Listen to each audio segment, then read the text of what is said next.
What's going on, Japan? In today's video, we're going to be talking about getting married in Japan for two foreigners. So this video isn't about if you're trying to get married to a Japanese person, but you are a foreigner yourself and you want to get married to another foreigner. So talking a little bit about my personal experience going through this. About 3 months ago, I got married here and my wife is not Japanese. If you're a follower of this channel, you know my wife is Vietnamese. And we make a lot of fun videos here on YouTube showing our life here in Japan and cycling, just showing some of the awesome things about living here.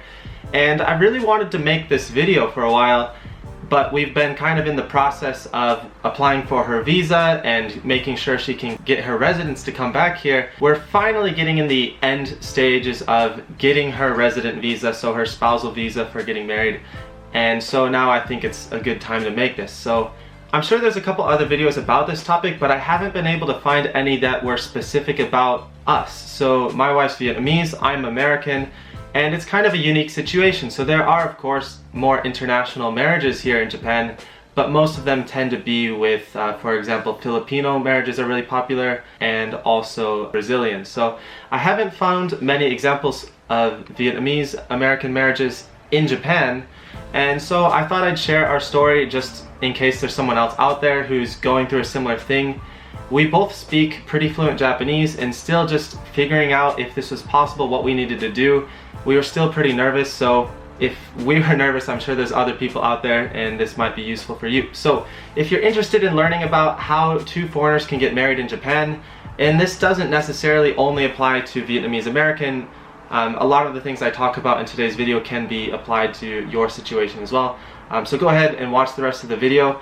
We'll be talking about some of the more difficult things that you need to make sure you prepare for the application, as well as some of the things that were actually easier than what we expected. So anyway, let's go ahead and dive into it. The first step that I would recommend doing is go to your local city center. So in Japanese, that's the shiyakusho, the local city town hall, and tell them that you are planning to get married and tell them your circumstances. And they should be able to tell you what documents are necessary. So the place you file for your marriage in Japan is the city center, is the shiyakusho. It's not at the consulate. It's very close to where you're living if you're a resident in Japan. So go to your local city center and ask them for advice. Most likely the people there aren't really going to be familiar about international marriages unless you have a really high international population in your city. When I went, they were kind of really shocked and they had no idea what to do. But they have a rule book and they can look up the exact rules for your situation. So they were able to tell me what was required for me as an American. I had 2 requirements, and for my wife as a Vietnamese, she had 4 requirements of paperwork that she had to prepare. So the easiest way to do this, you might be able to find resources online, but you can't really trust anything. As an American, we kind of have a general idea. You never know, your local city center might have an extra requirement that you're not aware of. So the best thing to do is go to your local city center and get that information from them in advance. Let them know you're planning to get married and they can tell you exactly what you need to do, and that way you don't need to worry about missing anything. So as an American, it's actually really easy to get married. There's only the 2 things that I mentioned before, and one of those is just a copy of your passport. So just copy your passport. You also need to get a translation of pretty much every document that's not written in Japanese, so you'll need to copy your passport information as well. And they have translation sheets, so you just fill in the information. The good thing about these translations are they don't need to be done by a professional, so you don't need to pay any extra money. You can do it yourself if you speak Japanese, or if you have friends who speak Japanese, they can do it for you. So that's the first document done. That's really easy. The other one is the Dokushin Shomeisho, so the proof of like single status. You need to prove that you are not married or not in some other marriage commitment. And this is kind of strange. It's not really a document that exists in America. And the way to get this done, there's only one place you can do it. In Japan, you need to go to your local consulate, your local embassy. So for example, as an American, the closest one for me is Osaka, so you can go to Osaka, you can go to Tokyo. There might be a few other options as well, depending on where you live, but Osaka is a pretty quick Shinkansen ride for me, so I was able to go there. I needed to schedule an appointment in advance, and basically you just sign the document and swear you're just making a promise under oath that you are able to get married and that you don't have any other marriage commitments anywhere else. So really it's up to your own word, but you need to go to the consulate and I believe it's about a $50 fee to get it done, so quite expensive, and you need to pay in US dollars. So right now the Japanese currency exchange is a bit weaker, so it ends up being a bit more in yen when you transfer over. I did hear that for British citizens you can't go to the Osaka consulate, you need to go all the way to the Tokyo consulate. I've had some friends who have had that experience, so keep that in mind. Depending on your nationality, you might need to go to a different consulate, but as Americans we can go to Osaka or Tokyo, which is nice. So yeah, as an American, that's pretty much it. The only two things that you need to prepare. So for my wife, she's Vietnamese, and I mentioned there were 4 things that she needs to prepare. One of those is exactly the same. It is the copy of the passport and the translation, so no real extra work there. Another document that was required of her was the kokuseki tohon, which is kind of like a family register. It lists her information, her birth information in relation to her family, and it's registered in her local city office. So Vietnam has a pretty similar structure to Japan, where they register the family information in the local town office.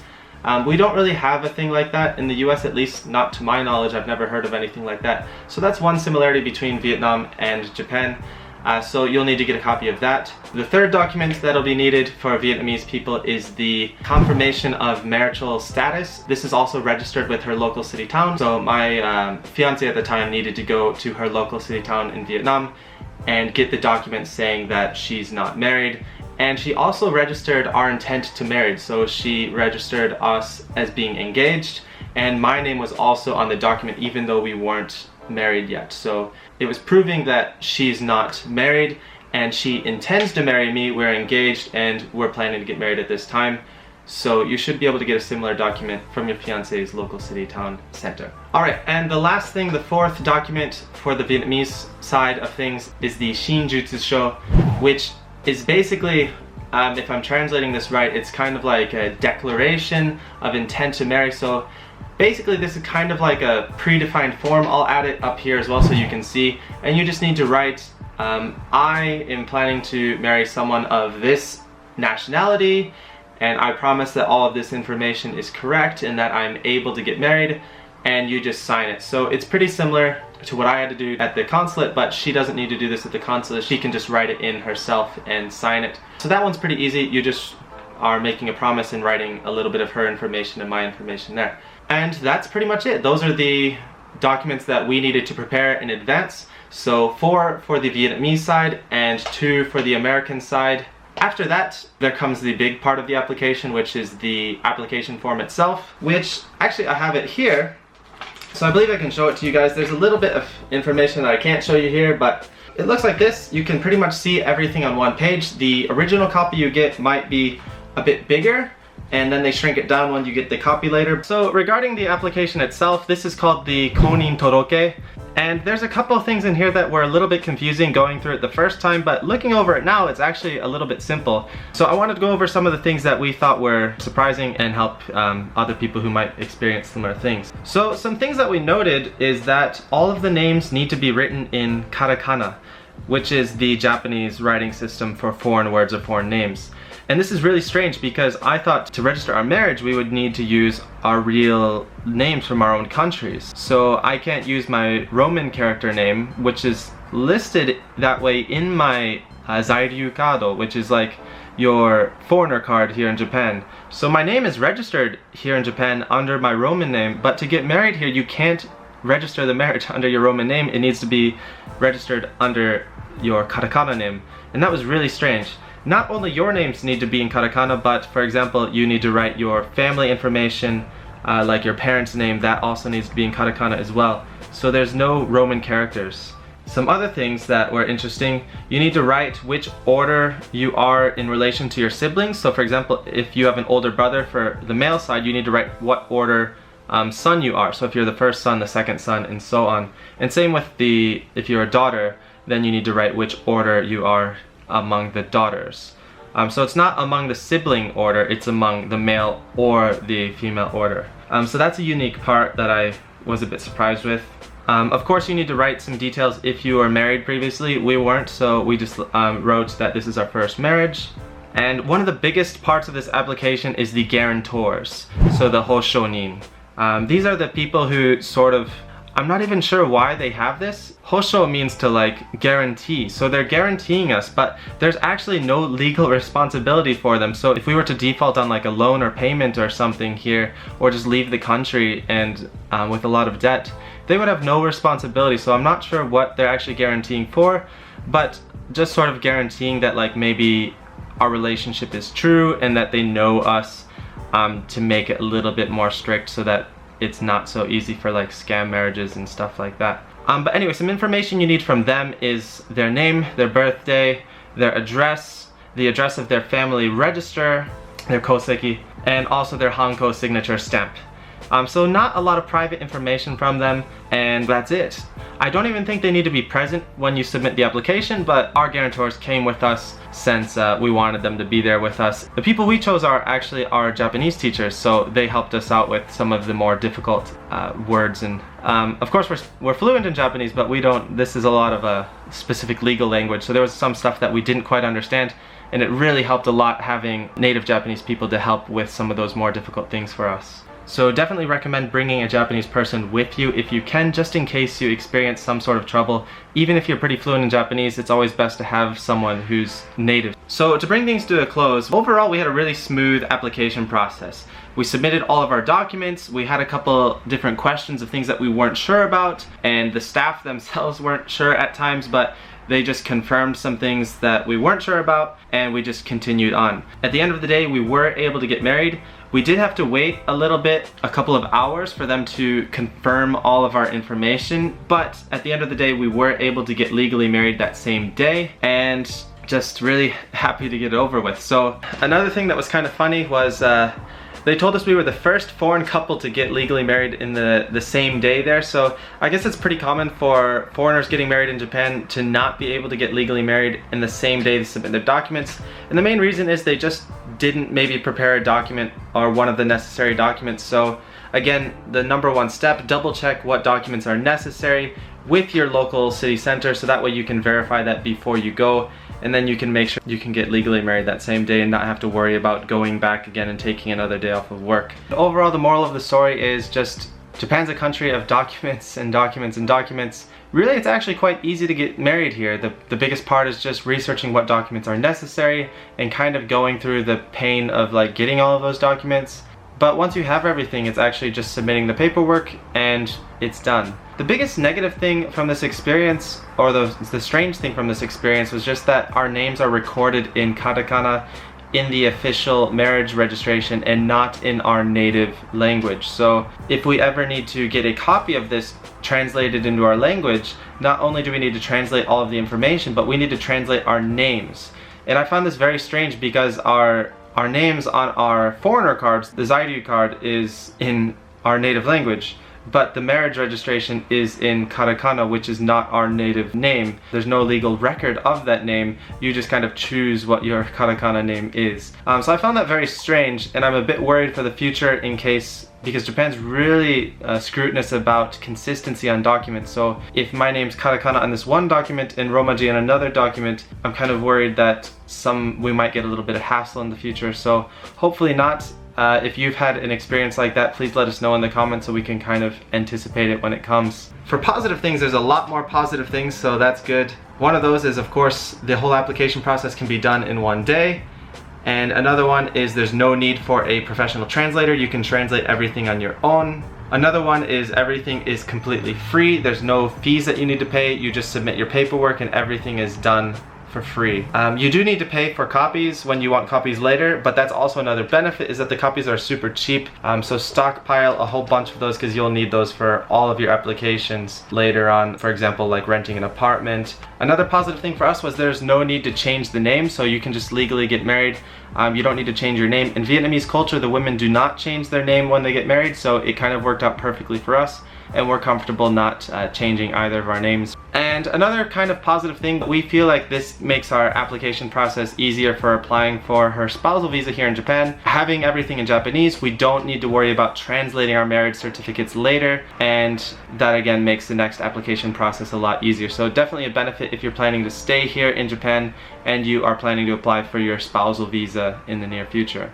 We did consider getting married in Vietnam while I was there. I was in Vietnam for about a good month, a couple months ago. We did consider getting married there, but overall it just seemed to be a lot harder. There was a lot more steps to go through. One in particular was we needed to get, or I needed to get a health check, and also there was an interview process. So they kind of like ask about our history, our relationship history and stuff. So they don't even have that in Japan. So kind of in comparison, the getting married in Vietnam versus getting married in Japan, the Japanese side is much easier. So again, there's lots of benefits to getting married in Japan. It's definitely doable for two foreigners to get married in Japan, even with those foreigners being from maybe not very powerful passport countries. I do know some Vietnamese people, so Vietnamese and Vietnamese, who have been able to get married in Japan. So it doesn't only just work with the like powerful passport countries like America and the UK. For the most part, if you want to get married in Japan and you research what documents are necessary and you provide those documents, I'm pretty sure that most anyone can get married in Japan. I did almost forget, another benefit of getting married in Japan is you might receive a nice little present from your city center. So this is kind of a nice little picture book that they sent us. You can see here, it's got our anniversary date, and we can put our picture here.